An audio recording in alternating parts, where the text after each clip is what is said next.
मुंबई के मालाबार हिल में देवराज सिंघानिया का विशाल महल आज वीरान कब्रगाह जैसा लग रहा था। बाहर पूरे शहर में दिवाली की जगमगाती रोशनी और जश्न का माहौल था, लेकिन इस करोड़ों की हवेली के अंदर सिर्फ गहरा अंधेरा था। 3 दर्दनाक साल बीत चुके थे जब उनका इकलौता बेटा आर्यन इस घर की दहलीज पार करके हमेशा के लिए चला गया था। देवराज अपनी कुर्सी पर बैठे थकी आंखों से सूने दरवाजे को घूर रहे थे। कभी यह घर आर्यन की हंसी से गूंजता था, पर अब यहां सिर्फ भयानक खामोशी और अकेलापन था। दिवाली का यह पवित्र त्योहार पूरे देश में रोशनी और खुशियों का प्रतीक माना जाता है, लेकिन सिंघानिया परिवार के लिए यह दिन सिर्फ एक कड़वी याद बनकर रह गया था। नौकरों ने पूरे घर को सजाने की कोशिश की थी, लेकिन देवराज ने गुस्से में आकर सारी सजावट हटा दी थी। उनके लिए बिना आर्यन के कोई भी त्योहार सिर्फ एक क्रूर मजाक था।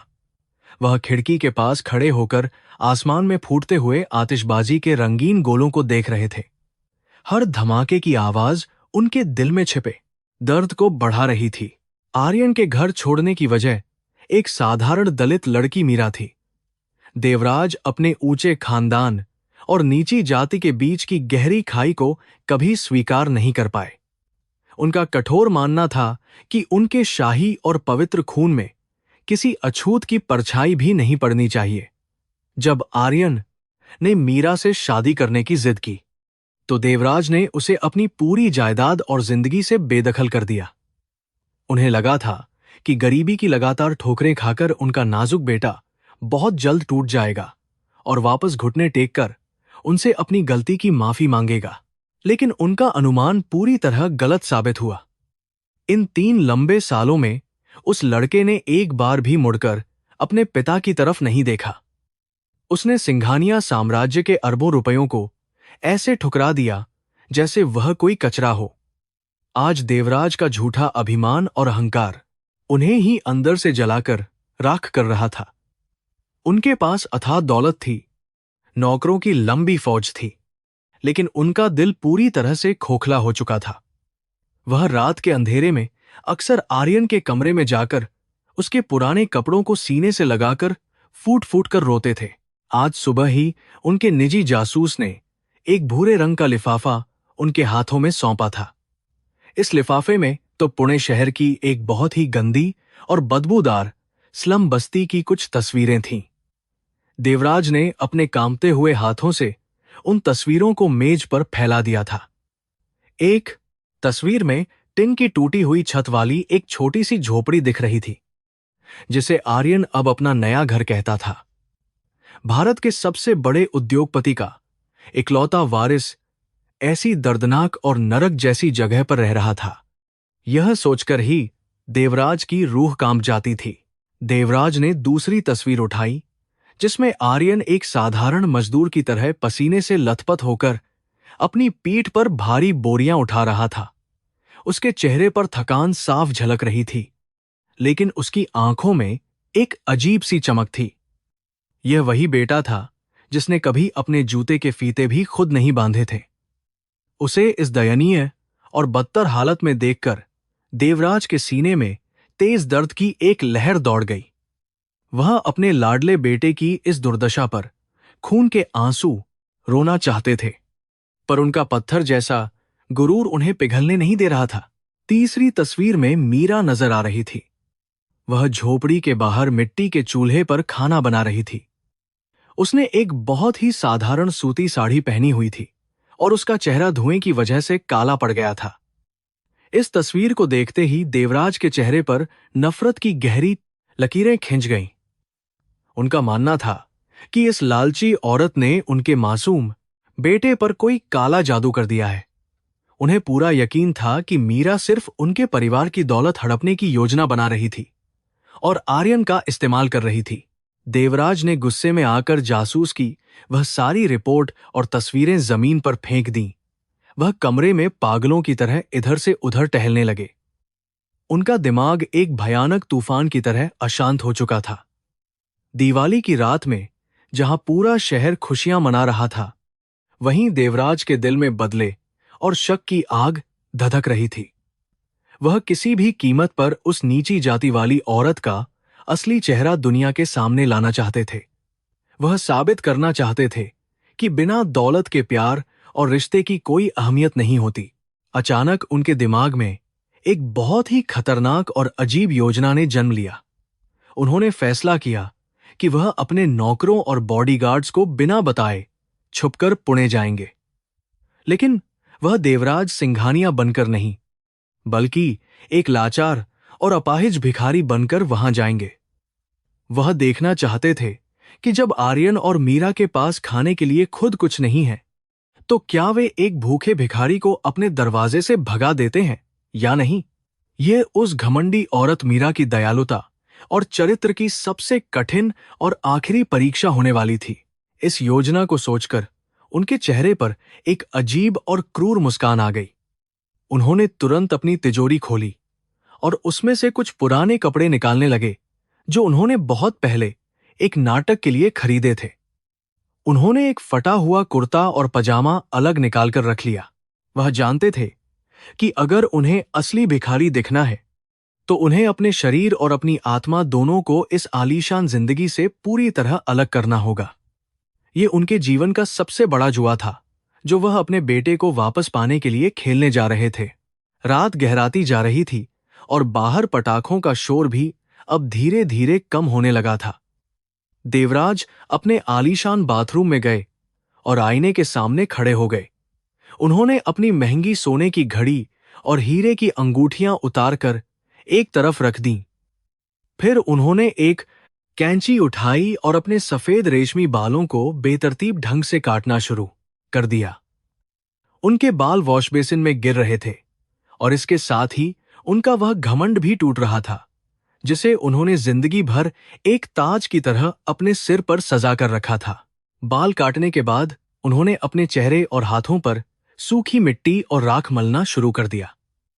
राख की परत चढ़ते ही उनका गोरा और चमकदार चेहरा एक बीमार और थके हुए बूढ़े इंसान में बदल गया। उन्होंने वह फटा हुआ और गंदा कुर्ता पहन लिया जिससे एक अजीब सी बदबू आ रही थी। जब उन्होंने दोबारा आईने में खुद को देखा तो वह पूरी तरह से हैरान रह गए। भारत का सबसे ताकतवर इंसान अब एक ऐसा भिखारी लग रहा था जिसे सड़क का कोई भी कुत्ता देखकर भौंकने लग जाए। यह उनके लिए एक नया अनुभव था। उन्होंने अपने कमरे का दरवाजा बहुत ही सावधानी से खोला। पूरी हवेली में सन्नाटा छाया हुआ था और सारे नौकर दिवाली की वजह से अपने अपने कमरों में सो रहे थे। देवराज दबे पांव सीढ़ियों से नीचे उतरे। उनके पैरों में कोई महंगे जूते नहीं थे, बल्कि वह पूरी तरह से नंगे पैर थे।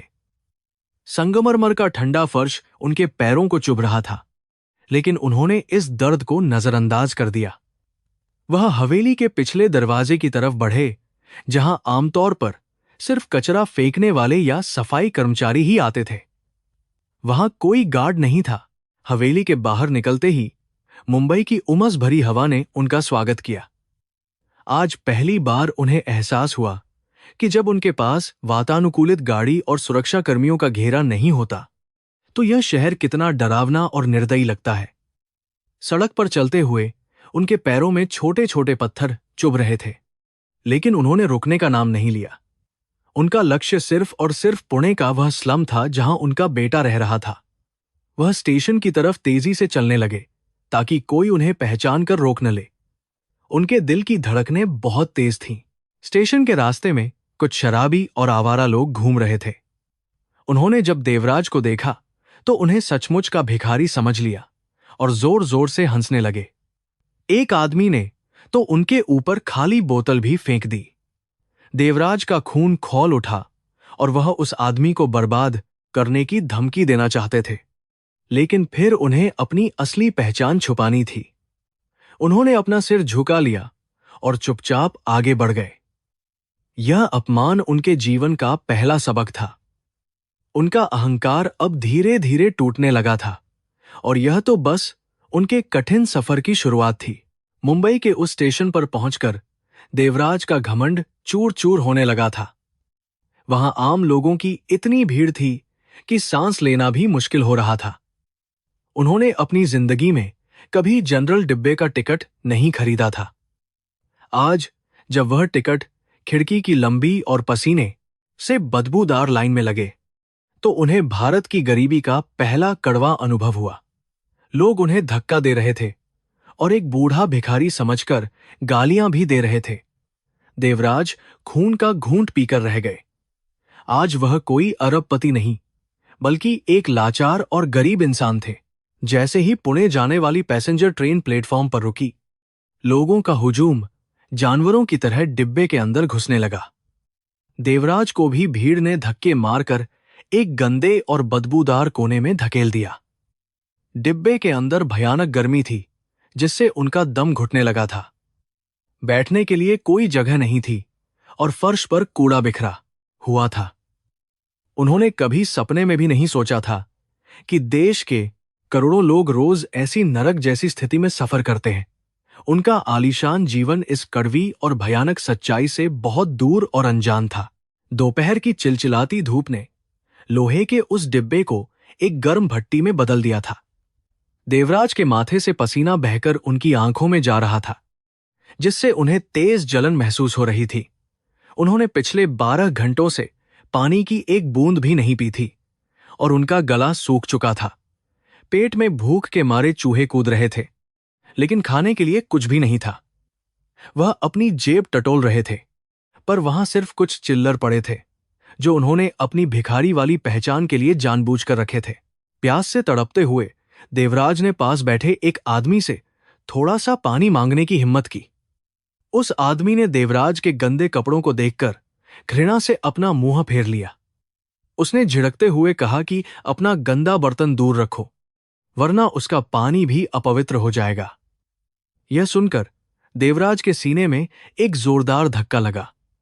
जिस इंसान के एक इशारे पर मुंबई का प्रशासन हिल जाता था, आज उसे एक घूंट पानी के लिए जलील होना पड़ रहा था। पैसे और ताकत के बिना आज उनकी कोई भी औकात नहीं थी। इस भयानक अपमान और दर्द ने देवराज को आर्यन की याद दिला दी। उन्होंने सोचा कि जब उनका बेटा बिना पैसों के इस दुनिया में निकला होगा, तो उसे भी ऐसी ही ठोकरें खानी पड़ी होंगी। आर्यन ने अपनी उस आलीशान जिंदगी को छोड़कर इस धूल भरी दुनिया को कैसे अपनाया होगा। पहली बार देवराज के कठोर दिल में अपने बेटे के लिए एक सच्ची हमदर्दी और चिंता पैदा हो रही थी।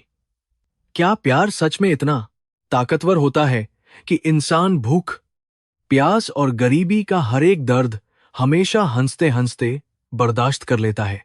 आखिरकार कई घंटों के दर्दनाक सफर के बाद ट्रेन पुणे स्टेशन पर रुकी। देवराज के पैरों में अब खड़े होने की ताकत नहीं बची थी।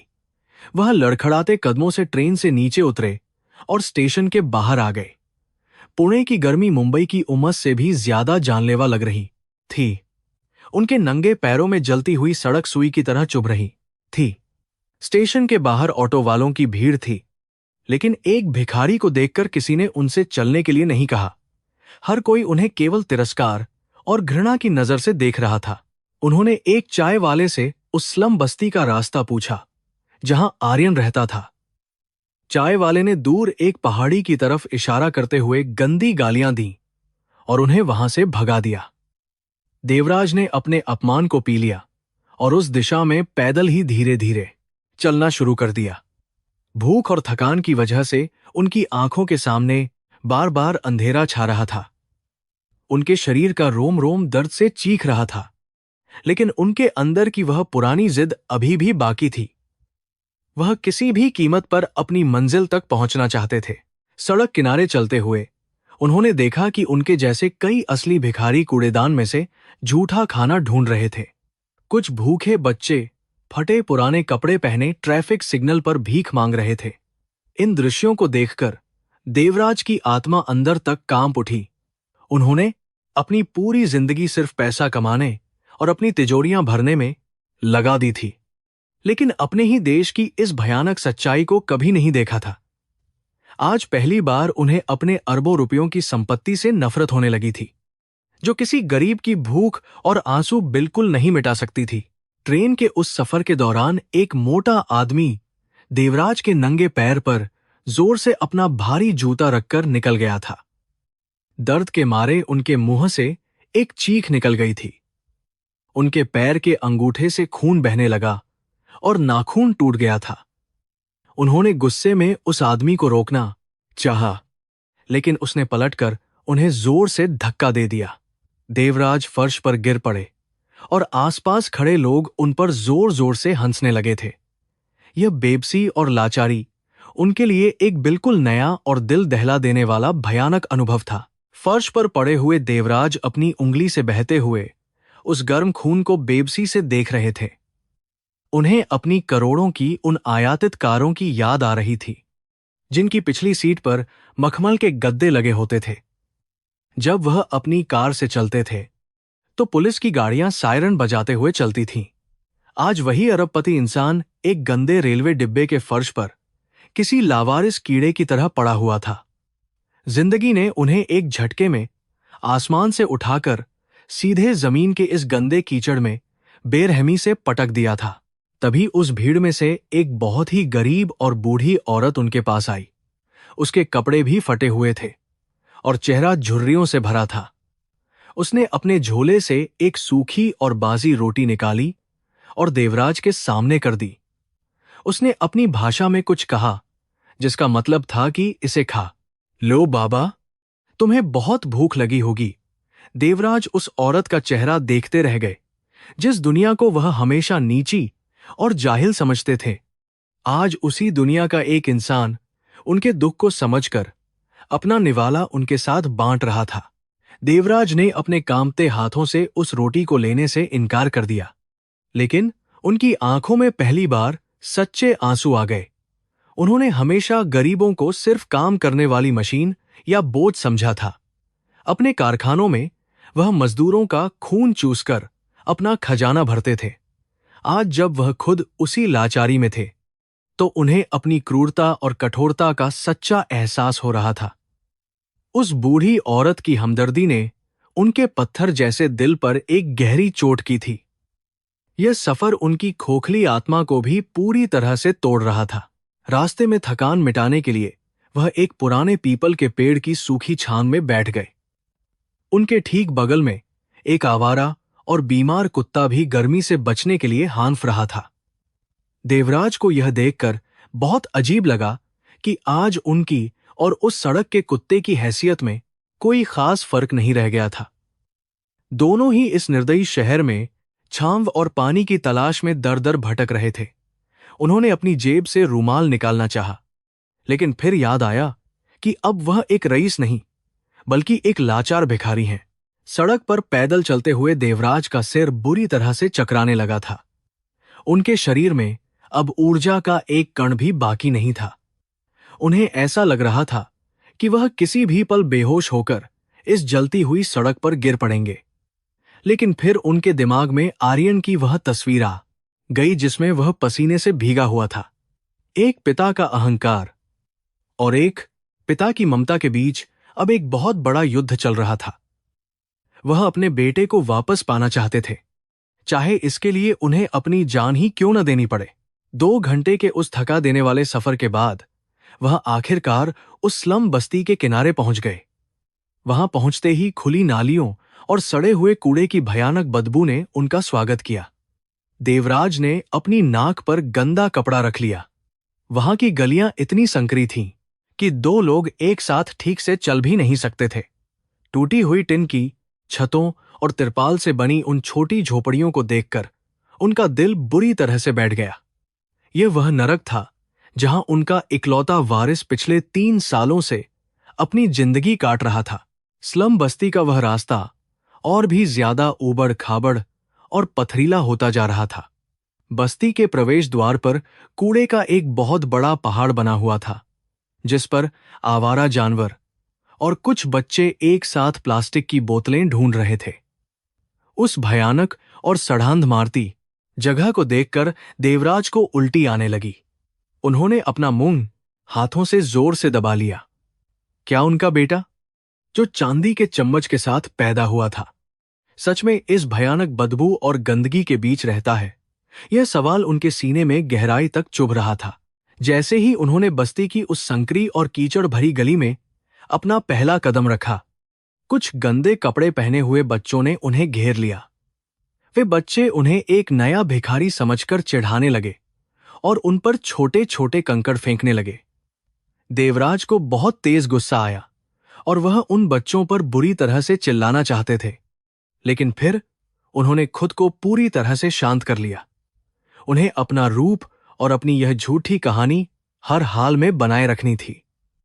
उन्होंने अपना सिर नीचे झुका लिया और लाठी के सहारे धीरे धीरे आगे बढ़ने का प्रयास करने लगे। देवराज ने जासूस की दी हुई उस तस्वीर को याद किया और बस्ती के लोगों से आर्यन का नाम पूछे बिना उस खास झोपड़ी को खोजना शुरू किया।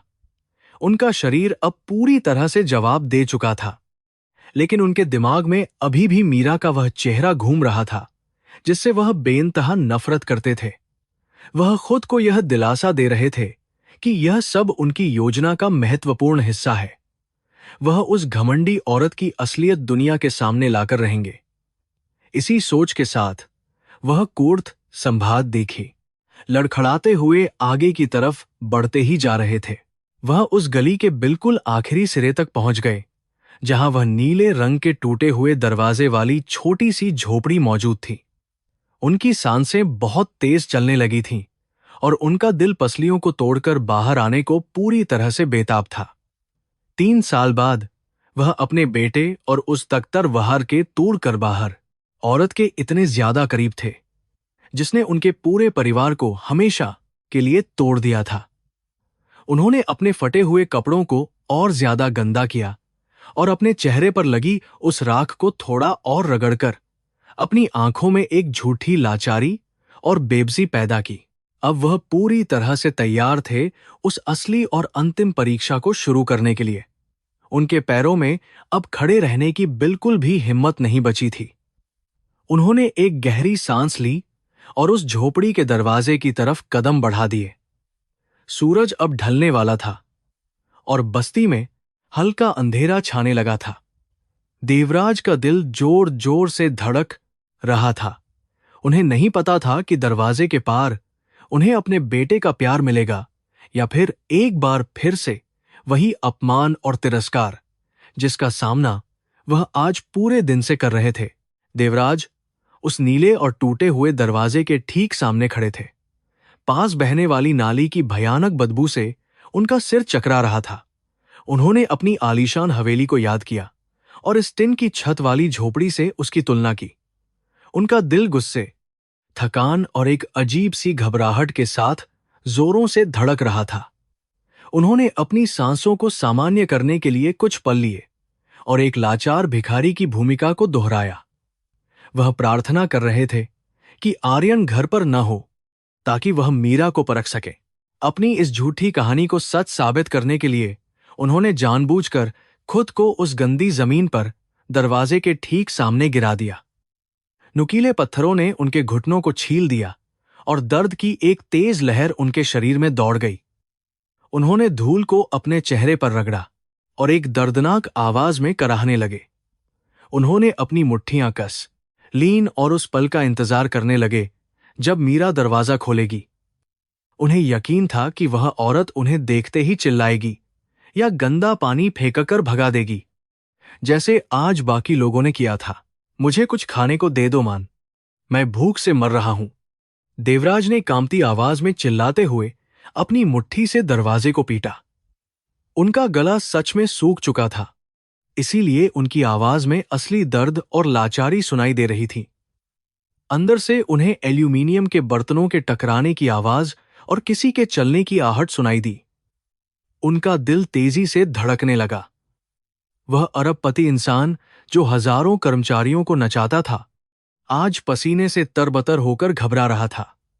जंग लगे कब्जों ने तेज आवाज की और दरवाजा खुलने लगा। दरवाजे पर मीरा खड़ी थी, वही लड़की जिसने उनके इकलौते बेटे आर्यन को उनसे छीन लिया था। वह मुंबई में देखी गई अपनी पुरानी छवि से बिल्कुल अलग लग रही थी। उसके महंगे कपड़े गायब हो चुके थे और उनकी जगह एक सूती साड़ी ने ले ली थी जिस पर पैबंद लगे हुए थे। काम करने की वजह से उसके हाथ खुरदरे हो गए थे और उनमें एक मिट्टी का दिया था। इस गरीबी के बावजूद उसके चेहरे पर एक शांत भाव था जिसने देवराज को चिढ़ा दिया था। उन्होंने अपना सिर नीचे रखा और कांपने का नाटक किया। कौन है? उसने बहुत ही धीमी आवाज में पूछा, जिससे वह हमेशा से नफरत करते थे। वह गली की उस हल्की रोशनी में बाहर आई, एक बूढ़े आदमी को धूल में गिरा हुआ, खून से लथपथ और राख में सना हुआ देखकर वह पूरी तरह से घबरा गई और उसके मुंह से चीख निकल गई। देवराज ने खुद को अपमान सुनने के लिए तैयार कर लिया।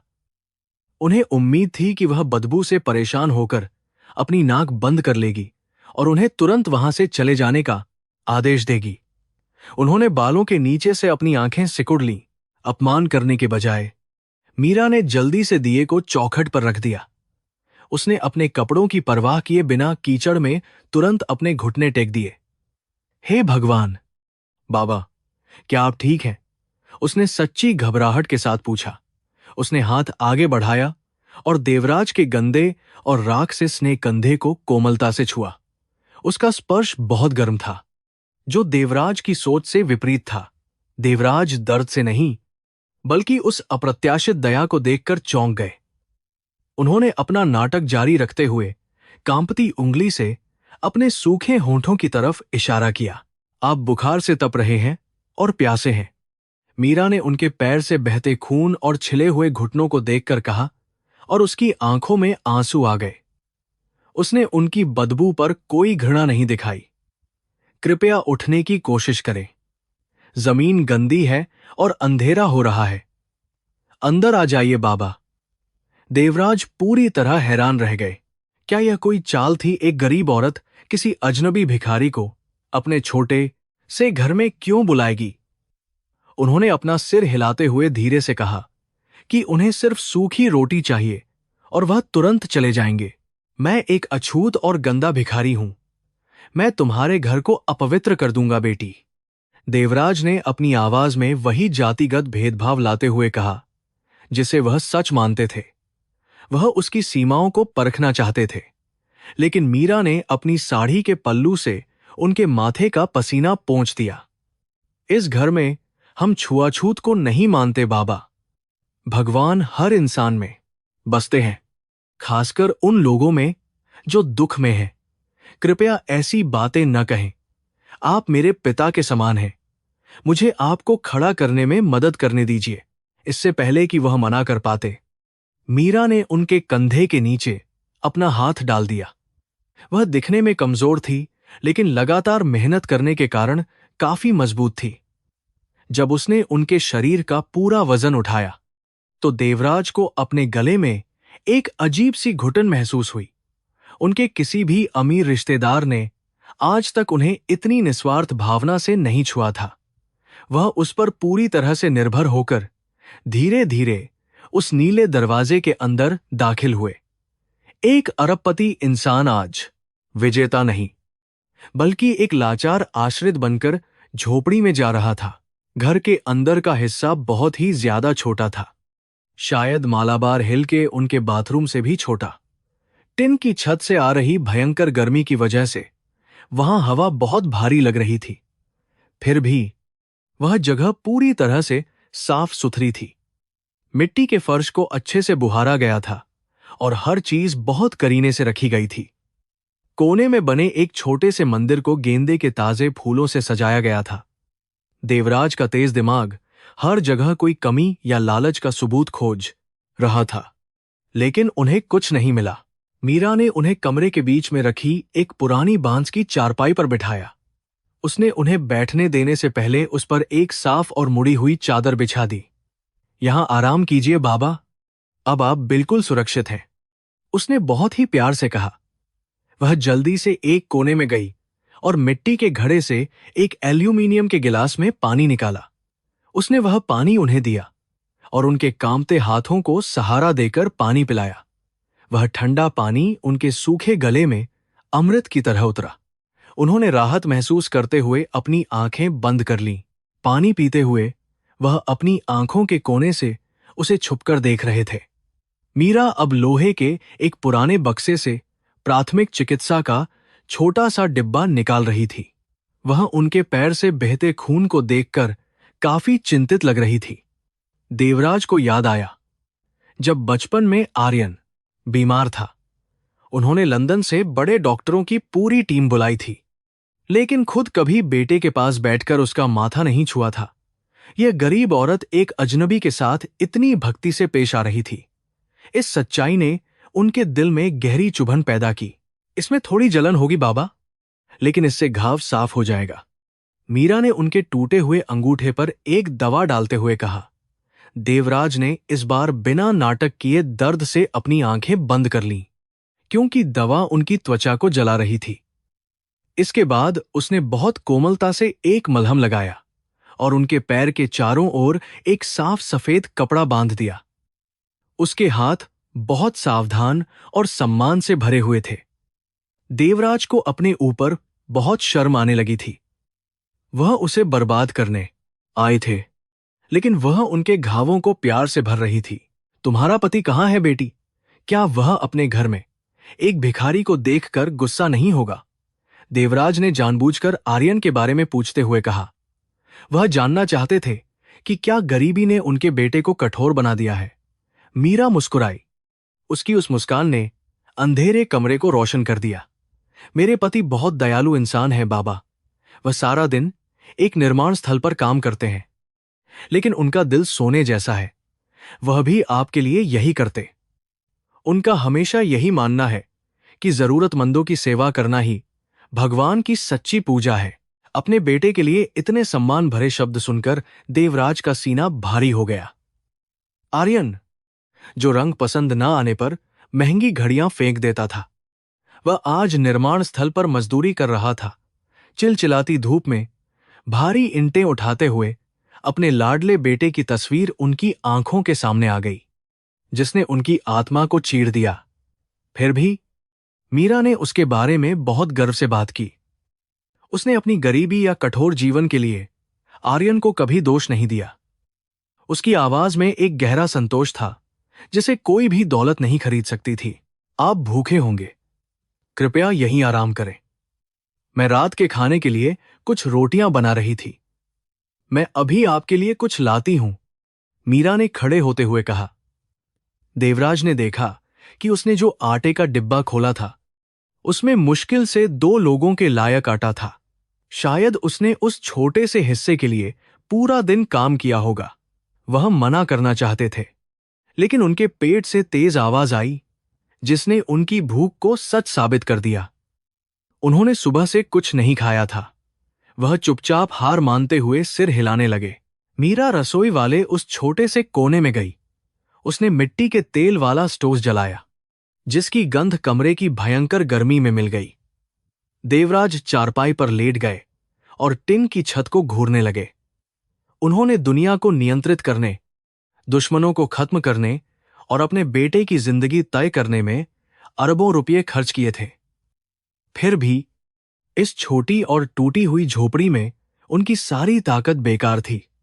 जाति और चरित्र के बारे में उनके पुराने और कठोर विचार पास में खाना बना रही उस साधारण औरत की अच्छाई के सामने धीरे धीरे टूट रहे थे।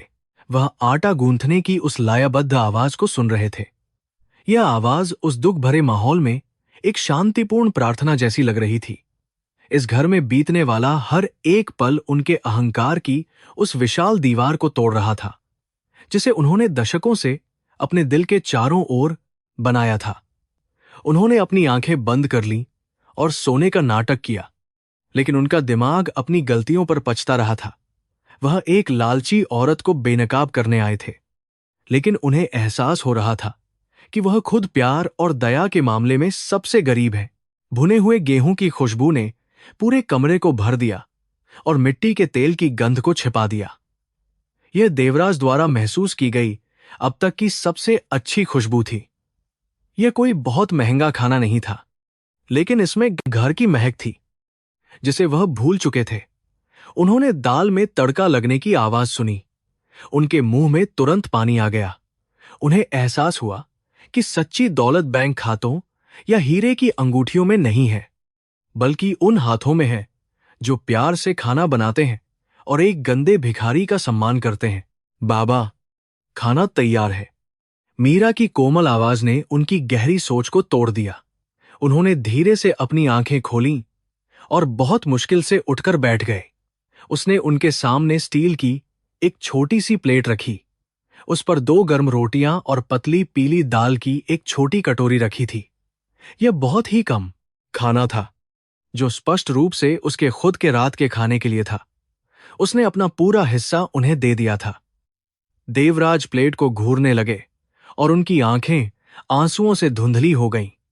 उनकी अपनी परीक्षा अब उनकी आत्मा को तड़पा रही थी। देवराज उस छोटी सी स्टील की थाली को बिना पलक झपकाए लगातार घूर रहे थे। उसमें केवल 2 पतली रोटियां और थोड़ी सी पीली दाल रखी थी। वह बहुत अच्छी तरह से जानते थे कि यह इस गरीब औरत का अपना रात का खाना था। उसने अपना पूरा हिस्सा एक अनजान और गंदे भिखारी के सामने रख दिया था। उन्होंने हमेशा सोचा था कि यह औरत बहुत लालची है और केवल उनके बेटे के पैसों से प्यार करती है, लेकिन आज उसकी यह निस्वार्थ सेवा देखकर उनका सारा घमंड और नफरत धीरे धीरे पिघलने लगी थी। उन्होंने अपनी कांपती हुई सूखी आवाज में मीरा से पूछा कि अगर वह उनका सारा खाना खा लेंगे तो वह खुद क्या खाएगी। मीरा ने बहुत ही शांत और मधुर मुस्कान के साथ जवाब दिया कि उसने अपना खाना पहले ही खा लिया है और उसे बिल्कुल भी भूख नहीं है। लेकिन उसी पल देवराज ने उसके खाली पेट से आने वाली भूख की तेज आवाज को साफ सुन लिया। वह समझ गए कि यह दयालु औरत एक लाचार भिखारी का पेट भरने के लिए अपने भूखे होने का बहुत बड़ा झूठ बोल रही थी। देवराज ने अपने कांपते हाथों से उस गर्म रोटी का एक छोटा सा टुकड़ा तोड़ा और उसे दाल में डुबोकर अपने मुंह में रख लिया। वह साधारण सा खाना उनके गले से नीचे उतरते ही उनके शरीर में एक नई जान डाल रहा था। यह कोई 5 सितारा होटल का महंगा खाना नहीं था, लेकिन इसमें जो प्यार और ममता छिपी थी, उसने इसे दुनिया का सबसे स्वादिष्ट भोजन बना दिया था। उनके कठोर और पत्थर जैसे दिल से अब सच्चे पश्चाताप के आंसू निकलकर उनके गंदे गालों पर बहने लगे थे। जब वह अपना खाना खा रहे थे, तब मीरा चुपचाप रसोई के एक कोने में गई और वहां से एक छोटे बर्तन में थोड़ा सा गर्म पानी ले आई। उसने अपने हाथ में एक साफ सूती कपड़ा भी लिया हुआ था। वह धीरे से आई और देवराज के पैरों के पास उस कच्ची मिट्टी के फर्श पर बैठ गई। देवराज यह देखकर पूरी तरह से सन्न रह गए। उन्होंने तुरंत अपने गंदे और बदबूदार पैरों को पीछे खींचने की कोशिश की और घबराकर कहा कि वह एक नीची जाति का अछूत और गंदा भिखारी है। मीरा ने न में अपना सिर हिलाया और बहुत ही कोमलता से उनके पैरों को अपने हाथों में पकड़ लिया। उसने कहा कि हमारे प्राचीन भारतीय ग्रंथों में अतिथि को साक्षात भगवान का रूप माना गया है और सेवा करने से कोई इंसान अछूत नहीं हो जाता। उसने उस गर्म पानी से देवराज के छिले और खून से स्ने हुए पैरों को बहुत ही प्यार से साफ करना शुरू कर दिया। उसकी आंखों से गिरते हुए सच्चे आंसू देवराज के पैरों पर बिल्कुल पवित्र गंगा जल की तरह गिर रहे थे और उनके पापों को धो रहे थे। देवराज ने पहली बार बिना किसी नफरत और गुस्से के मीरा के उस शांत चेहरे को बहुत करीब से देखा। उसके चेहरे पर कोई महंगा मेकअप या सोने के आभूषण नहीं थे, लेकिन उसकी आत्मा की पवित्रता ने उसे बहुत सुंदर बना दिया था। आज उन्हें यह बात पूरी तरह से समझ आ गई कि उनके बेटे आर्यन ने इस साधारण सी दलित लड़की को अपनी जीवन संगिनी क्यों चुना था। आर्यन ने उसकी इस खूबसूरत और निस्वार्थ आत्मा को देखा था, जबकि देवराज सिर्फ उसकी गरीबी और नीची जाति को ही देखते रह गए थे। मीरा ने उनके पैरों को उस साफ कपड़े से अच्छी तरह पोंछने के बाद उन्हें पीने के लिए एक गिलास ठंडा पानी दिया। इसके बाद वह चुपचाप उस छोटे से कमरे के एक अंधेरे कोने में जाकर जमीन पर बैठ गई। उसने अपने खाली पेट की उस तड़पा देने वाली भूख को शांत करने के लिए सिर्फ एक गिलास सादा पानी पिया और भगवान का शुक्रिया अदा किया।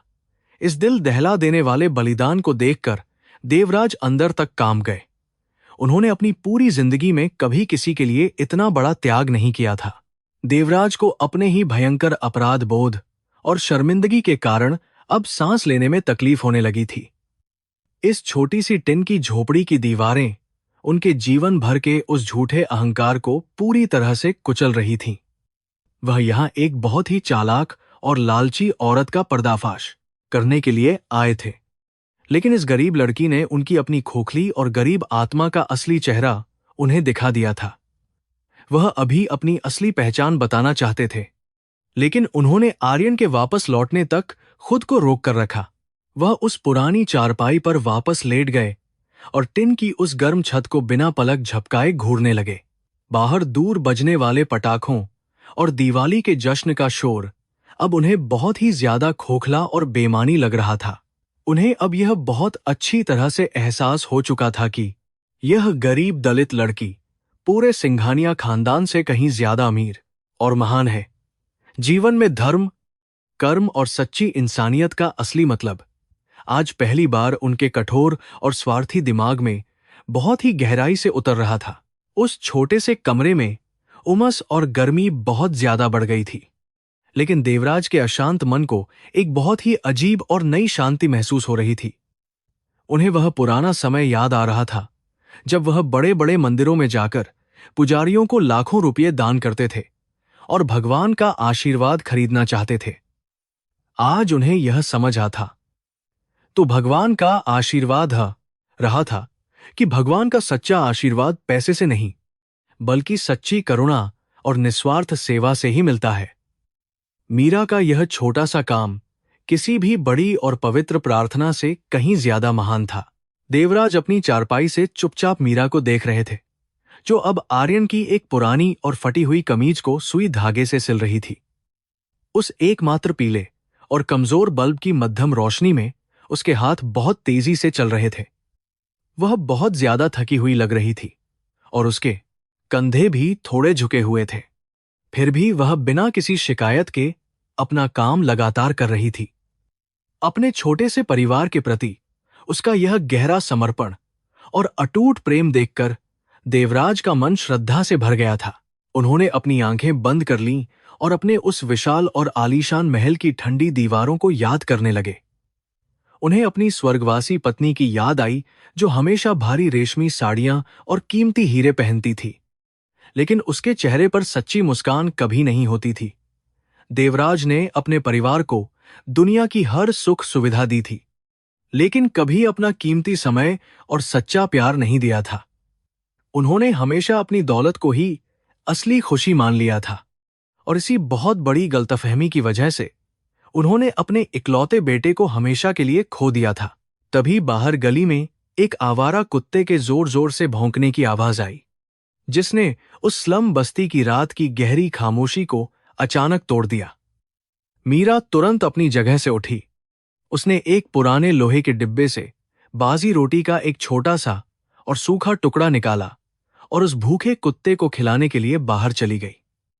अपनी इतनी भयंकर गरीबी और भयानक भूख के बावजूद उसके दिल में एक बेजुबान जानवर का पेट भरने की इतनी गहरी और सच्ची तड़प देखकर देवराज की आत्मा पूरी तरह से झकझोर कर रह गई थी। देवराज को अपने गले में एक बहुत ही भारी और अजीब सी घुटन महसूस होने लगी थी। उन्हें अच्छी तरह याद था कि कैसे वह अपने क्रूर गार्डों को आदेश देते थे कि हवेली के लोहे वाले गेट के पास आने वाले किसी भी गरीब या जानवर को बुरी तरह पीटकर भगा दें। उन्होंने दुनिया की इस कड़वी सच्चाई को बाहर रखने के लिए अपने चारों ओर बहुत ऊंची ऊंची दीवारें बना ली थी, लेकिन असल में उन्होंने खुद को अपने ही झूठे और खोखले अहंकार की एक बहुत ही भयानक और अंधेरी जेल में हमेशा के लिए कैद कर लिया था। मीरा वापस कमरे में आई और अपनी उसी पुरानी जगह पर जमीन पर बैठ गई। उसने बहुत ही कोमलता से देवराज की तरफ देखा और पूछा कि क्या अब उन्हें थोड़ा बेहतर महसूस हो रहा है और क्या उनके पैरों का तेज दर्द कुछ कम हुआ है। उसकी मीठी आवाज में एक बहुत ही सच्ची और गहरी चिंता साफ झलक रही थी। देवराज ने अपनी गर्दन हिलाकर हाँ में जवाब दिया। वह कुछ भी बोल नहीं पा रहे थे, क्योंकि उन्हें डर था कि उनकी कांपती हुई भारी आवाज उनकी इस सच्ची भावनाओं और असली पहचान को सबके सामने खोल देगी। उस छोटी और दमघोंटू झोपड़ी में बीतने वाला हर एक पल एक भारी हथौड़े की तरह काम कर रहा था, जो उनके दशकों पुराने और झूठे अहंकार के मोटे कांच को चकनाचूर कर रहा था। जो इंसान अपनी एक उंगली से शेयर बाजार और पूरी दुनिया को नचाता था, आज वह एक साधारण सी दलित औरत की निस्वार्थ और सच्ची दयालुता के सामने पूरी तरह से हार चुका था। उनकी इस अजीब स्थिति की यह बहुत बड़ी विडंबना न केवल बहुत ज्यादा दर्दनाक थी, बल्कि उनकी सोई हुई आत्मा को पूरी तरह से जगाने वाली और बदलने वाली भी थी। उन्होंने अपने पैर के उस टूटे हुए अंगूठे पर बंधी हुई उस साफ और सफेद पट्टी को बहुत ध्यान से देखा। उस साधारण से सूती कपड़े को बहुत ही ज्यादा सावधानी और प्यार के साथ बांधा गया था। यह सिर्फ एक पट्टी नहीं, बल्कि उसकी महान करुणा और ममता का एक बहुत बड़ा प्रतीक था। उन्होंने अपने हाथों से उसे धीरे से छुआ और उनके थके हुए शरीर में एक अजीब सी गर्माहट फैलने लगी। उन्हें अब यह अच्छी तरह से एहसास हो गया था कि यही इंसानियत का सबसे सच्चा रूप है, जिसे दौलत का अहंकार कभी नहीं छू सकता। जैसे जैसे रात का अंधेरा और ज्यादा गहरा होता जा रहा था, देवराज का दिमाग बार बार अपने बेटे आर्यन की तरफ ही जा रहा था। वह सोच रहे थे कि जब उनका बेटा अपने छोटे से घर में एक गंदे भिखारी को देखेगा, तो उसकी पहली प्रतिक्रिया क्या होगी। क्या आर्यन इस राख और फटे कपड़ों के पीछे छिपे अपने बूढ़े पिता को पहचान पाएगा, या फिर इन 3 सालों की लंबी जुदाई ने उसकी आंखों पर कोई पर्दा डाल दिया होगा। इस अजीब डर और घबराहट के कारण देवराज का दिल बहुत तेजी से धड़कने लगा था। पूरे दिन के उस भयानक सफर और शारीरिक थकान का असर अब उनके बूढ़े शरीर पर पूरी तरह से हावी होने लगा था। उनकी थकी हुई पलकें अब बहुत ज्यादा भारी हो रही थीं, लेकिन इसके बावजूद उनकी आंखों से नींद पूरी तरह गायब थी। जो गहरा आध्यात्मिक और मानसिक बदलाव वह इस वक्त महसूस कर रहे थे, उसने उन्हें उस कठोर चारपाई पर करवटें बदलने के लिए मजबूर कर दिया था। अब वह अरबपति देवराज सिंघानिया बिल्कुल नहीं थे। वह सिर्फ एक लाचार और दुखी पिता थे, जो अपने बच्चों से अपने पापों की सच्ची माफी मांगना चाहते थे। उन्होंने अपनी आंखें बंद करके भगवान से सच्ची प्रार्थना की और अपने बेटे का सामना करने के लिए हिम्मत और अपनी गलतियों को स्वीकार करने का साहस मांगा। उन्होंने मन में यह पक्का संकल्प लिया कि अगर भगवान उन्हें अपनी गलती सुधारने का एक मौका देंगे, तो वह जाति और अमीरी गरीबी की इन सभी झूठी दीवारों को हमेशा के लिए तोड़ देंगे। वह इस पवित्र और निस्वार्थ आत्मा वाली लड़की मीरा को सिंघानिया खानदान की सबसे सच्ची और लाडली बेटी के रूप में पूरे सम्मान के साथ स्वीकार करेंगे। देवराज अपनी उस पुरानी और कठोर चारपाई पर लेटे हुए इस छोटी सी झोपड़ी को बहुत ध्यान से देख रहे थे। बाहर दिवाली के पटाखों का शोर अब धीरे धीरे कम हो रहा था, लेकिन उनके अंदर भावनाओं का एक बहुत बड़ा तूफान उठ रहा था। इस मिट्टी के फर्श और टिन की छत वाले घर में जो अजीब सी शांति थी, वह उनके मालाबार हिल के उस करोड़ों के महल में कभी नहीं थी। उनके पास दुनिया की हर सुख सुविधा थी, लेकिन उनके परिवार में प्यार और सुकून का हमेशा बहुत बड़ा अकाल पड़ा रहता था। उनकी नजर अचानक उस छोटे से कमरे के एक कोने में बने हुए पूजा के स्थान पर जाकर टिक गई। वहां एक पुरानी लकड़ी की चौकी पर भगवान कृष्ण की एक छोटी सी पीतल की मूर्ति रखी हुई थी, जिसे ताजे गेंदे के फूलों से बहुत ही खूबसूरती से सजाया गया था। मूर्ति के पूरा में ठीक सामने मिट्टी का एक दिया जल रहा था, जिसकी पीली रोशनी उस अंधेरे और उदास कमरे में एक बहुत ही पवित्र और जादुई आभा फैला रही थी। उस दिए की लौ में एक अजीब सी गर्माहट और बहुत गहरी शांति छिपी थी। देवराज ने अपनी कमजोर आंखों को थोड़ा और सिकोड़कर उस रोशनी में कुछ और देखने की कोशिश की। भगवान की उस मूर्ति के ठीक बगल में एक पुरानी तस्वीर रखी हुई थी, जिसे शीशे के एक छोटे से फ्रेम में मढ़वाया गया था। जैसे ही उन्होंने उस तस्वीर को ठीक से पहचाना, उनके दिल की धड़कन अचानक से बहुत तेज हो गई और उनकी सांसें गले में ही अटक गईं। यह आर्यन के बचपन की वही तस्वीर थी, जिसमें वह खुद अपने बेटे को अपने कंधों पर बिठाकर बहुत खुशी से मुस्कुरा रहे थे।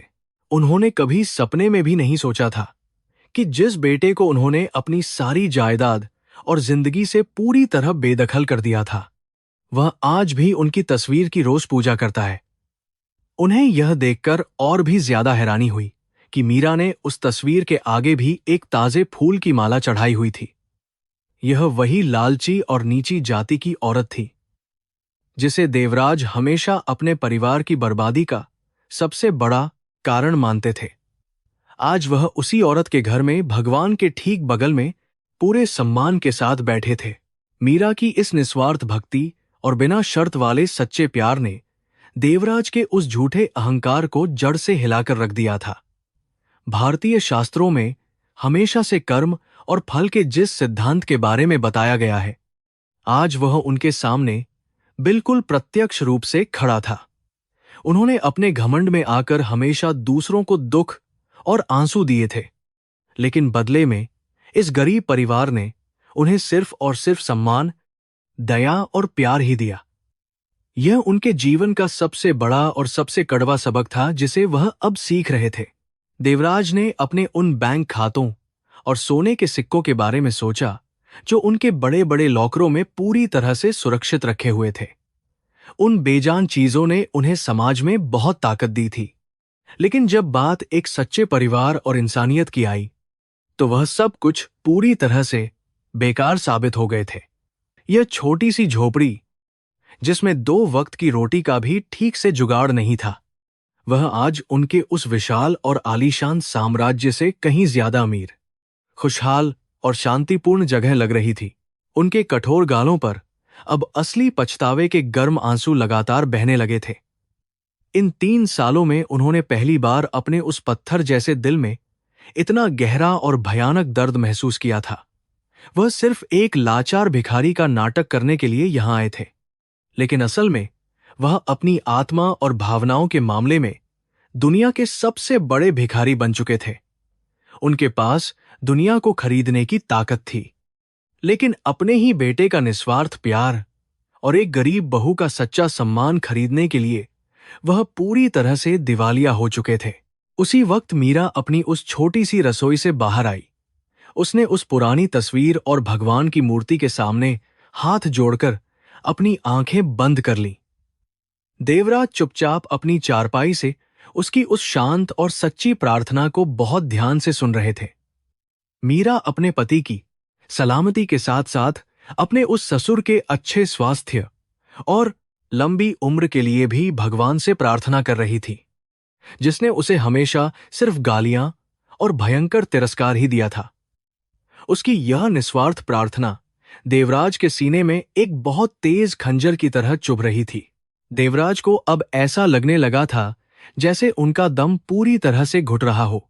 वह अपनी इस झूठी पहचान को उतारकर जोर जोर से रोना चाहते थे। वह उस महान और पवित्र औरत के पैरों में गिरकर अपनी उन सारी क्रूर और भयानक गलतियों के लिए माफी मांगना चाहते थे, लेकिन उन्होंने खुद को बहुत मुश्किल से रोक लिया। वह जानते थे कि अगर आर्यन वापस आ गया और उसने अपने पिता को इस हालत में देख लिया तो शायद वह इस धोखे को कभी भी माफ नहीं कर पाएगा। इसलिए वह चुप रहे। बाहर सड़क पर कुछ लोगों के चलने और बात करने की तेज आवाजें आने लगी थीं। शायद कारखानों और निर्माण स्थलों पर काम करने वाले मजदूर अब अपने अपने घरों को लौट रहे थे। देवराज का दिल एक बार फिर से बहुत तेज धड़कने लगा था। वह जानते थे कि उनका बेटा परमार की 2000 ता आर्यन भी अब किसी भी पल इस दरवाजे से अंदर आ सकता है। 3 साल की उस लंबी और दर्दनाक जुदाई के बाद आज अपने इकलौते बेटे का सामना करने का सोचकर ही उनके बूढ़े हाथ पैर बहुत ज्यादा कांपने लगे थे। उन्होंने अपने मन में यह पक्का फैसला कर लिया था कि चाहे जो भी हो जाए, वह आज अपने इस झूठे अहंकार को हमेशा के लिए दफना देंगे। वह अपने बेटे को वापस अपने साथ मुंबई ले जाएंगे और मीरा को अपने घर की सबसे बड़ी और सच्ची लक्ष्मी के रूप में स्वीकार करेंगे। उनके इस कड़वे और दर्दनाक सफर ने उन्हें यह सिखा दिया था कि परिवार से बड़ा कोई धन नहीं होता और प्यार से बड़ी कोई ताकत नहीं होती। अब बस उन्हें उस आखिरी और सबसे मुश्किल पल का बेसब्री से इंतजार था। उन्हें अचानक वह काला दिन याद आ गया जब उन्होंने आर्यन को हमेशा के लिए अपने घर से बाहर निकाल दिया था। उस दिन उनके मन में गुस्से की एक भयानक आग जल रही थी। उन्होंने आर्यन को साफ शब्दों में कह दिया था कि अगर वह उस नीची जाति की लड़की से शादी करेगा तो उसके लिए हवेली के सारे दरवाजे हमेशा के लिए बंद हो जाएंगे। आर्यन ने बिना कोई बहस किए चुपचाप अपने सारे महंगे कपड़े और क्रेडिट कार्ड वहीं छोड़ दिए थे। उसने सिर्फ वह कपड़े पहने थे जो उस वक्त उसके शरीर पर थे। आर्यन ने घर की दहलीज पार करने से पहले एक बार पीछे मुड़कर देखा था। उसकी आंखों में कोई भी डर या पछतावा बिल्कुल नहीं था। उसने बहुत ही शांत स्वर में अपने पिता से कहा था कि वह अपनी दौलत से पूरी दुनिया खरीद सकते हैं, लेकिन सच्चा प्यार और सम्मान कभी नहीं खरीद पाएंगे। उस वक्त देवराज को आर्यन की यह बात एक बहुत बड़ा और भद्दा मजाक लगी थी, लेकिन आज इस टूटी हुई झोपड़ी में बैठकर उन्हें अपने ही बेटे के उन कठोर और सच्चे शब्दों की असली कीमत बहुत अच्छी तरह समझ आ रही थी। मीरा की प्रार्थना अब खत्म हो चुकी थी। उसने बहुत ही आदर के साथ उस तस्वीर को छुआ और फिर अपनी रसोई के काम में वापस लौट गई। वह बहुत ही कम तेल में सूखी सब्जियों को पकाने की कोशिश कर रही थी, ताकि आर्यन के वापस आने पर उसे गर्म और ताजा खाना मिल सके। उसकी यह छोटी छोटी कोशिशें देवराज को यह बता रही थीं कि असली खुशियां छोटी छोटी चीजों में ही छुपी होती हैं। उन्होंने हमेशा करोड़ों के सौदे किए थे, लेकिन अपनी ही पत्नी और बच्चे की ऐसी छोटी खुशियों को हमेशा नजरअंदाज कर दिया था। कर्म का यह चक्र बहुत ही ज्यादा शक्तिशाली और अजय होता है। देवराज ने अपनी पूरी जिंदगी में हमेशा दूसरों की किस्मत का फैसला किया था। उन्हें लगता था कि वह किसी भगवान से कम नहीं है, लेकिन समय और नियति ने उन्हें आज एक बहुत ही साधारण से भिखारी के रूप में इस गरीब के दरवाजे पर ला खड़ा किया था। यह भगवान का उन्हें उनकी असली औकात दिखाने का एक बहुत ही स्पष्ट और कठोर तरीका था। उनके पास अब अपनी गलती सुधारने का सिर्फ यही एक आखिरी मौका बचा था, जिसे वह खोना नहीं चाहते थे। उनके पैरों के घावों में अभी भी एक मीठा मीठा सा दर्द हो रहा था, लेकिन मीरा के हाथों से लगाई गई उस साधारण सी दवा ने उनके दिल के सबसे बड़े घाव को पूरी तरह से भर दिया था। यह घाव उस नफरत और अहंकार का था जिसने उन्हें अपने ही खून से पूरी तरह अलग कर दिया था। अब उन्हें उस टिन की छत से टपकने वाली वह भयंकर गर्मी भी बिल्कुल महसूस नहीं हो रही थी। उनका पूरा ध्यान सिर्फ और सिर्फ उस दरवाजे की तरफ लगा हुआ था जहां से आर्यन प्रवेश करने वाला था। दिए की वह पीली और शांत रोशनी कमरे के अंधेरे को बहुत ही खूबसूरती से काट रही थी। यह सिर्फ एक साधारण दिया नहीं था, बल्कि यह उस सच्ची आशा और निस्वार्थ प्रेम का बहुत बड़ा प्रतीक था जो इस घर में हमेशा से मौजूद था। देवराज को यह समझ आ गया था कि अंधेरा चाहे कितना भी गहरा और भयानक क्यों न हो, प्यार की एक छोटी सी लौ उसे मिटाने के लिए काफी होती है। आज इस छोटी सी झोपड़ी ने भारत के सबसे बड़े अरबपति को जिंदगी का सबसे महान और अनमोल दर्शन बहुत अच्छे से सिखा दिया था। बाहर सड़क पर एक पुरानी साइकिल की घंटी बजी और झोपड़ी के उस नीले दरवाजे के पास आकर अचानक रुक गई। देवराज की धड़कनें एकदम से बहुत तेज हो गईं और उनका सांस लेना भी मुश्किल हो गया। यह आर्यन के लौटने का समय था। कुछ ही पलों में वह दरवाजा धीरे से खुला और एक थका हुआ युवक अंदर दाखिल हुआ। उसके कपड़ों पर सीमेंट और धूल की एक बहुत मोटी परत जमी हुई थी। दिन भर की उस भयंकर और कमर तोड़ देने वाली मजदूरी ने उसके शरीर को पूरी तरह से थका दिया था।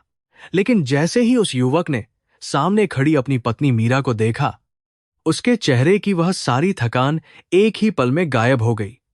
आर्यन की आंखों में एक बहुत ही सुकून भरी और सच्ची चमक आ गई थी, जो देवराज ने पहले कभी अपने महल में नहीं देखी थी।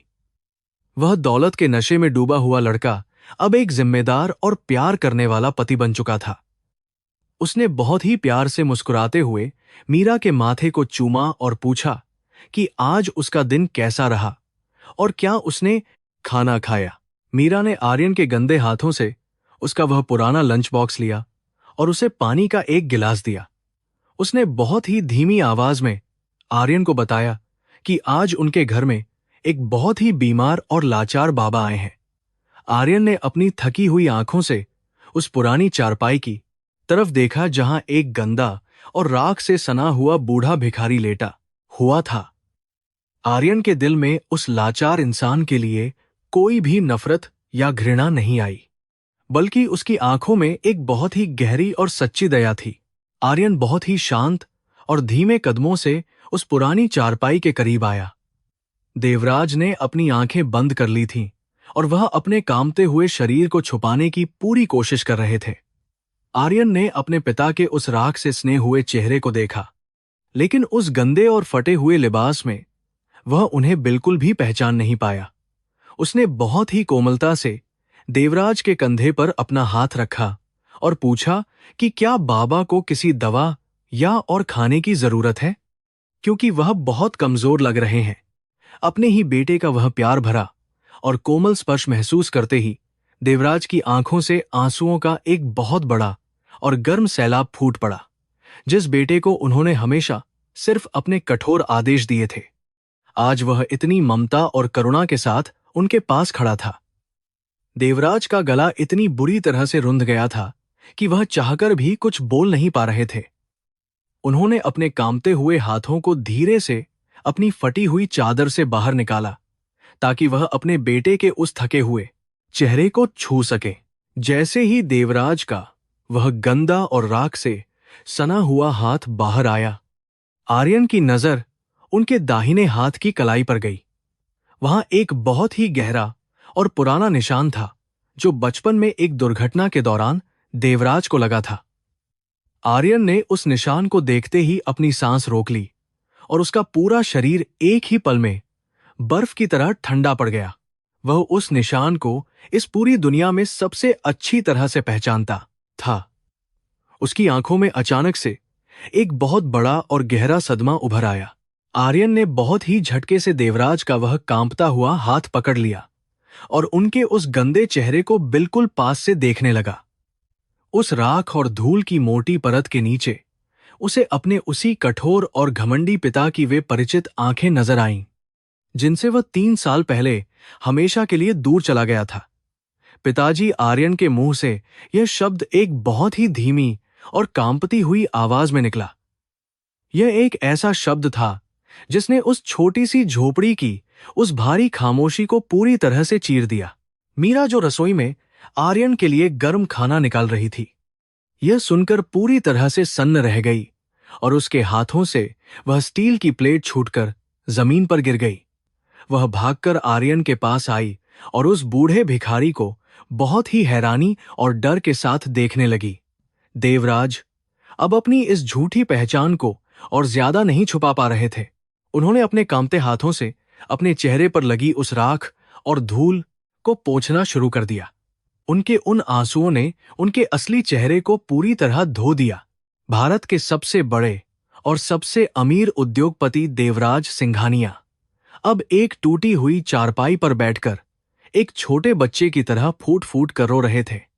उनका वह सारा झूठा अहंकार, उनका वह सारा खोखला घमंड और उनकी वह सारी अकड़ आज इस कच्ची मिट्टी के फर्श पर पूरी तरह से चकनाचूर हो चुकी थी। उन्होंने आर्यन के उन गंदे और खुरदरे हाथों को पकड़ लिया जो कभी सिर्फ रेशम के कपड़ों को छुआ करते थे। देवराज को अपने बेटे की इस भयानक मजदूरी और दुर्दशा को देखकर अपने आप पर बहुत ज्यादा शर्म आ रही थी। मुझे माफ कर दो मेरे बेटे, मुझे हमेशा के लिए माफ कर दो, देवराज ने सिसकते हुए कहा और अचानक अपनी उस चारपाई से नीचे उतरकर आर्यन के पैरों में गिर पड़े। आर्यन और मीरा दोनों इस भयानक दृश्य को देखकर पूरी तरह से कांप गए।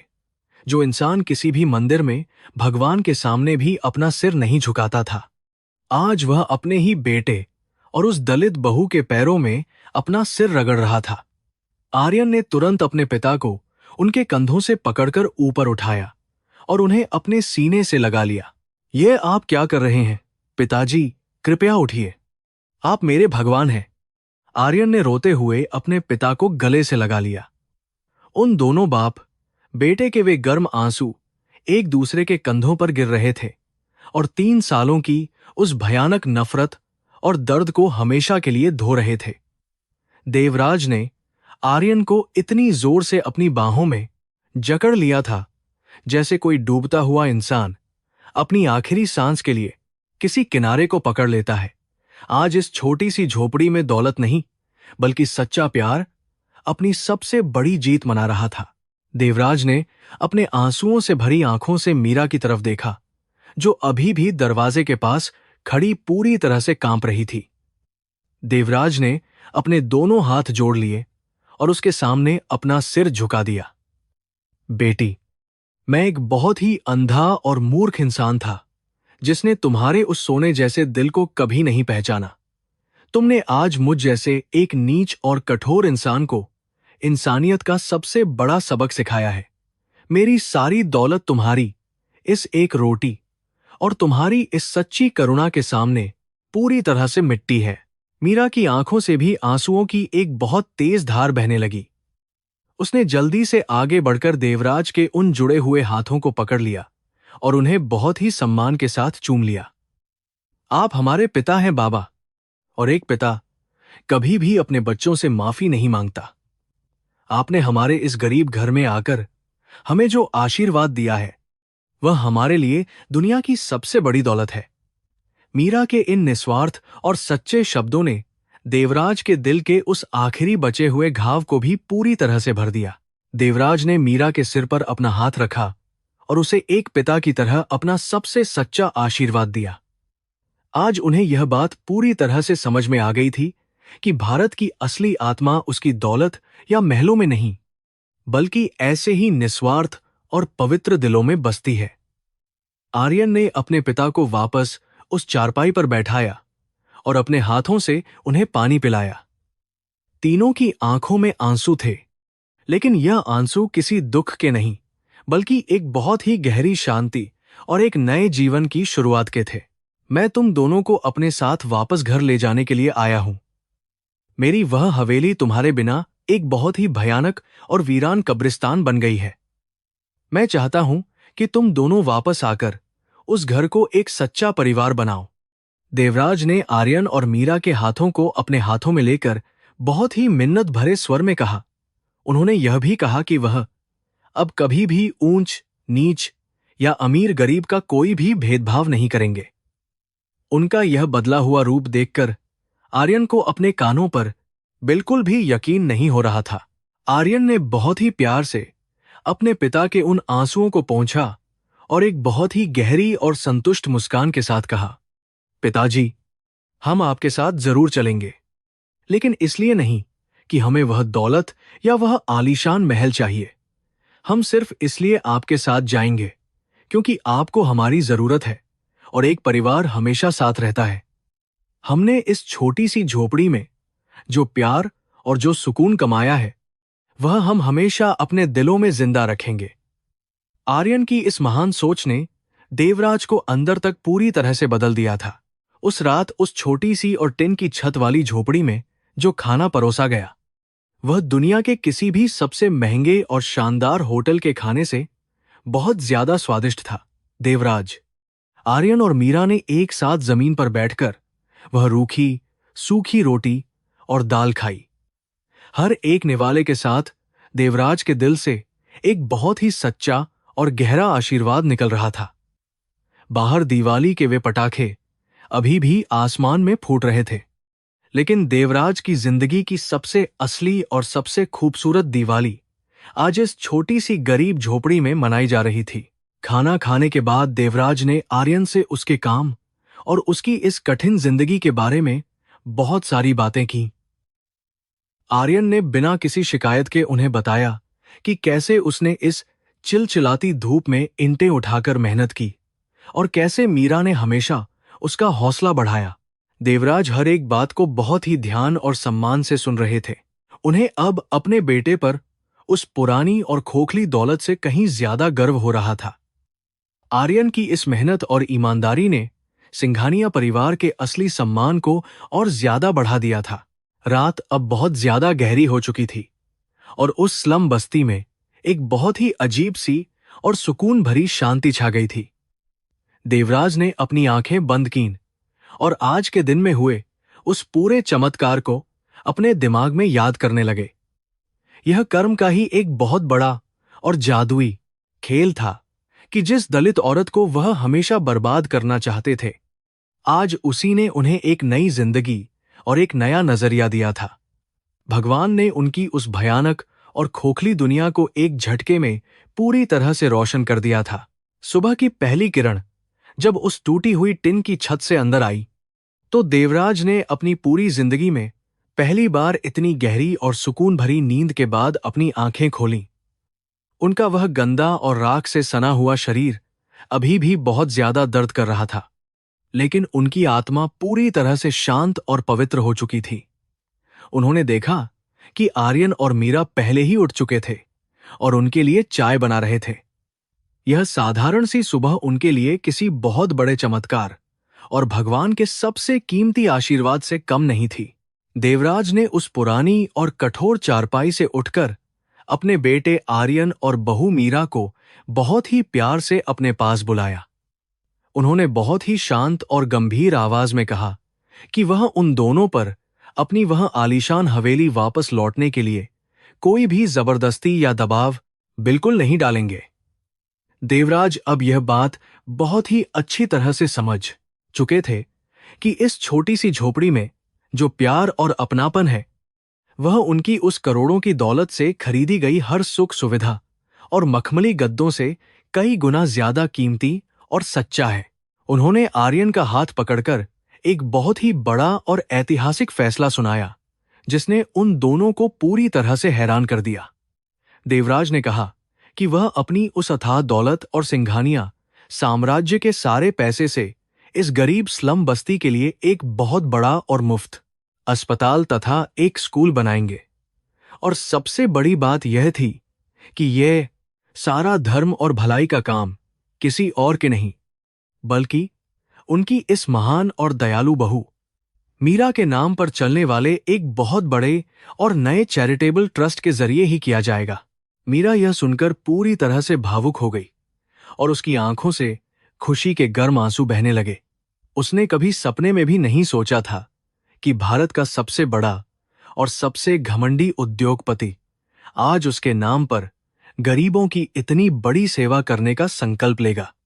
देवराज ने उसके गर्म आंखें ग्रियान है तो भारत का सबरे बात हो सिर पर अपना हाथ रखकर कहा कि असली लक्ष्मी वह नहीं होती जो तिजोरियों में बंद रहती है, बल्कि असली लक्ष्मी वह होती है जो अपने निस्वार्थ कर्मों और सच्चे प्यार से दूसरों की जिंदगी में हमेशा के लिए रोशनी और उम्मीद की किरण लेकर आती है।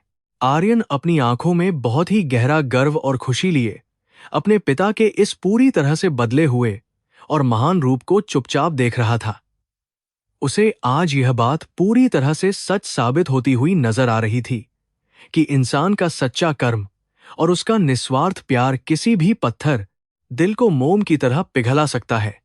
देवराज ने अपनी जिंदगी भर सिर्फ पैसे कमाए थे, लेकिन आज उन्होंने अपने इस एक फैसले से उन सभी गरीब लोगों की सच्ची दुआएं कमा ली थीं, जिन्हें उन्होंने हमेशा सिर्फ नफरत और तिरस्कार ही दिया था।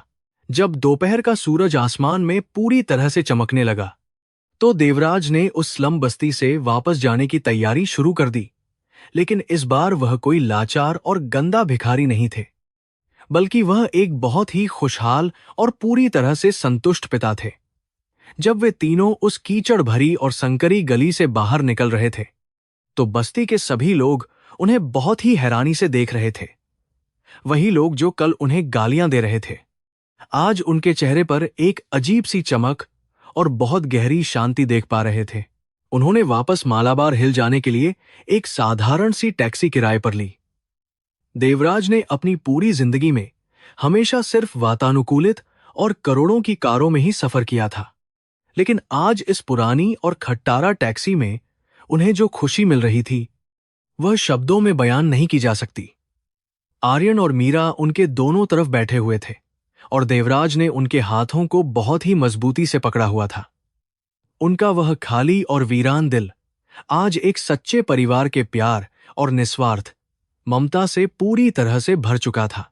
जैसे ही उनकी वह टैक्सी उस विशाल और आलीशान सिंघानिया हवेली के बड़े से लोहे वाले गेट के सामने आकर रुकी, वहां मौजूद सारे गार्ड और नौकर पूरी तरह से सन्न रह गए। उनका वह कठोर और हमेशा गुस्से में रहने वाला मालिक आज फटे और गंदे कपड़ों में एक टैक्सी से नीचे उतर रहा था, और उसके साथ वह बेटा था जिसे 3 साल पहले घर से निकाल दिया गया था। हर कोई यह देखकर पूरी तरह से हैरान था कि देवराज के चेहरे पर गुस्से के बजाय एक बहुत ही शांत और मधुर मुस्कान छाई हुई थी। देवराज ने बहुत ही गर्व के साथ आर्यन और मीरा का हाथ पकड़कर उस विशाल हवेली की दहलीज को पार किया। अंदर अभी भी दिवाली का वह खालीपन और उदासी छाई हुई थी जिसे देवराज ने खुद कल रात पैदा किया था। लेकिन आज जैसे ही उन तीनों के कदम उस घर में पड़े, ऐसा लगा जैसे उस हवेली की सारी नकारात्मक ऊर्जा और भयानक अंधकार हमेशा के लिए खत्म हो गया हो। देवराज ने तुरंत अपने सारे नौकरों को बुलाया और पूरे घर को दिवाली के दियों और ताजे फूलों से बहुत ही खूबसूरती से सजाने का आदेश दिया। शाम होते होते वह करोड़ों की हवेली हजारों मिट्टी के दियों की पीली और गर्म रोशनी से पूरी तरह से जगमगा उठी थी। मीरा ने अपने ही हाथों से मुख्य दरवाजे पर एक बहुत ही सुंदर और बड़ा सा दिया जलाया।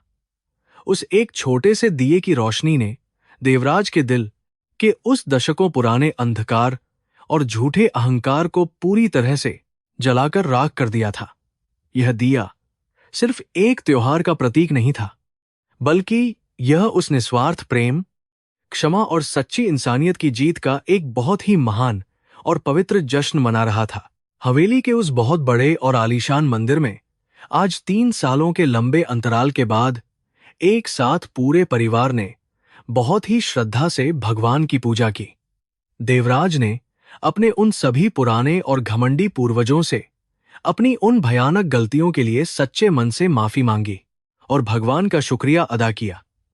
उन्होंने भगवान से यह प्रार्थना की कि वह उन्हें हमेशा इतनी ही विनम्रता और करुणा दे ताकि वह अपनी बची हुई जिंदगी सिर्फ दूसरों की भलाई और इस समाज के सबसे गरीब और बेबस लोगों की सच्ची सेवा में ही गुजार सकें। रात के समय जब वे तीनों उस बहुत बड़े और शानदार डाइनिंग टेबल पर खाना खाने के लिए बैठे, तो वहां दुनिया भर के सबसे महंगे और स्वादिष्ट पकवान सजे हुए थे। लेकिन देवराज को आज भी उस सूखी रोटी और पीली दाल का वह जादुई स्वाद याद आ रहा था जो मीरा ने उन्हें उस छोटी सी झोपड़ी में अपने हिस्से से दिया था। उन्होंने अपनी प्लेट से खाने का पहला निवाला उठाया और उसे अपने हाथों से मीरा को खिलाया। यह एक ससुर का अपनी उस महान और दयालु बहू के लिए सबसे बड़ा और सच्चा सम्मान था। कर्म का वह महान और अटल सिद्धांत आज देवराज सिंघानिया के सामने एक बहुत ही खूबसूरत और सच्ची तस्वीर बनकर पूरी तरह से साफ हो चुका था। उन्होंने यह अच्छी तरह समझ लिया था कि हम दुनिया को जो भी देते हैं, चाहे वह नफरत हो या फिर सच्चा प्यार, वह सब कुछ कई गुना बढ़कर हमारे पास वापस जरूर लौटता है। उन्होंने हमेशा अपनी दौलत के नशे में अंधा होकर दूसरों को सिर्फ दुख दिया था, लेकिन मीरा के उस एक निस्वार्थ कर्म ने उनके पूरे जीवन की दिशा और उनकी आत्मा को हमेशा के लिए बदल दिया था। खाना खाने के बाद देवराज अपनी उस हवेली की सबसे ऊपरी छत पर जाकर ठंडी और ताजी हवा में खड़े हो गए। आसमान में आज बहुत सारे तारे चमक रहे थे और शहर में दिवाली के पटाखे अभी भी फूट रहे थे। उन्होंने अपनी आंखें बंद कीं और महसूस किया कि उनकी स्वर्गवासी पत्नी भी आज आसमान से उन्हें देखकर बहुत ही खुश हो रही होगी। आज उनका परिवार पूरी तरह से मुकम्मल और एक हो चुका था, जिसमें कोई भी झूठा घमंड या किसी भी तरह का कोई जातिगत और सामाजिक भेदभाव बिल्कुल भी नहीं बचा था। आर्यन और मीरा भी धीरे धीरे चलते हुए छत पर आ गए और वे दोनों अपने पिता के बिल्कुल पास आकर बहुत ही प्यार से खड़े हो गए। देवराज ने उन दोनों को अपनी बाहों में भर लिया और बहुत ही सुकून भरी एक लंबी सांस ली। आज भारत का यह सबसे बड़ा और सबसे मशहूर उद्योगपति सच में दुनिया का सबसे अमीर इंसान बन चुका था, क्योंकि आज उसके पास वह अनमोल दौलत थी जिसे कोई भी पैसा नहीं खरीद सकता। वह दौलत थी एक सच्चा परिवार, एक पवित्र आत्मा और बेइंतहा निस्वार्थ प्यार की वह अमर और खूबसूरत कहानी। अगले ही दिन से देवराज ने अपनी सारी दौलत को उस नए और महान ट्रस्ट में लगाने का काम बहुत ही तेजी से शुरू कर दिया। उनके सारे बड़े और विदेशी वकील इस बात से पूरी तरह हैरान थे कि उनका वह कठोर मालिक अचानक अपनी इतनी सारी दौलत गरीबों के लिए क्यों लुटा रहा है। लेकिन देवराज अब किसी भी सांसारिक नियम या किसी भी व्यापारिक फायदे की परवाह बिल्कुल नहीं करते थे। उनका मकसद अब सिर्फ और सिर्फ मीरा के उस महान और निस्वार्थ सपने को पूरा करना और समाज के हर गरीब के आंसू पोंछना था। पूरे मुंबई शहर और भारत के हर बड़े अखबार में देवराज सिंघानिया के इस बहुत बड़े और ऐतिहासिक फैसले की खबरें मुख्य पृष्ठ पर छपी हुई थीं। जो समाज कल तक मीरा को सिर्फ एक अछूत और नीची जाति की गरीब लड़की मानता था, आज वही समाज उसे एक सच्ची देवी और सबसे बड़ी प्रेरणा के रूप में देख रहा था। आर्यन और मीरा ने मिलकर उस स्लम बस्ती के हर एक बच्चे की पढ़ाई और हर एक बीमार इंसान के मुफ्त इलाज की बहुत ही अच्छी और पक्की व्यवस्था कर दी थी, जिससे वहां खुशहाली आ गई थी। जिंदगी का यह सफर, जो एक बहुत ही घमंडी और क्रूर अरबपति के महल से शुरू होकर एक गंदे और बदबूदार स्लम बस्ती तक गया था, आज वह एक बहुत ही खूबसूरत और अमर प्रेम कहानी में बदल चुका था। देवराज के उस गंदे और फटे हुए भिखारी के लिबास ने असल में उनकी आत्मा के उन सारे मैले और काले कपड़ों को हमेशा के लिए उतार फेंका था। उस एक रात की भूख और उस एक दिए की रोशनी ने पूरे सिंघानिया परिवार को इंसानियत और कर्म का वह सच्चा रास्ता हमेशा के लिए बहुत ही अच्छे से दिखा दिया था।